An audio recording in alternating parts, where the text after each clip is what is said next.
signing, etc., and I will do that. So we have two items for your attention today, sir. A major focus of your administration has been shifting the conversation and shifting the policy dynamics around the issue of immigration, closing the border, preventing illegal immigration, but also, as is the case with the executive order in front of you, opening new pathways for truly extraordinary people to come contribute to America instead of taking away from it.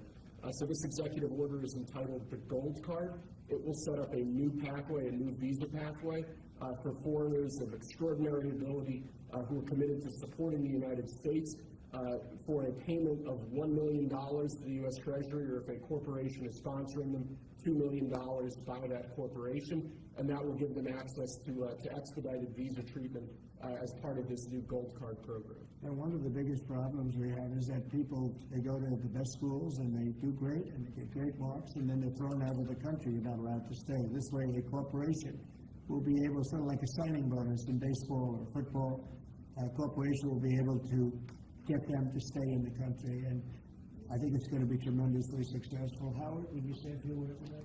Sure. So historically, the employment-based Green Card program let in 281,000 people a year, and those people, on average, earned $66,000 a year on average, and they were 5 times more likely to go on assistance programs of the government. So we were taking in the bottom quartile, below the average American. It was illogical. The only country in the world that was taking in the bottom quartile. So what we are doing now is we are going to stop doing that.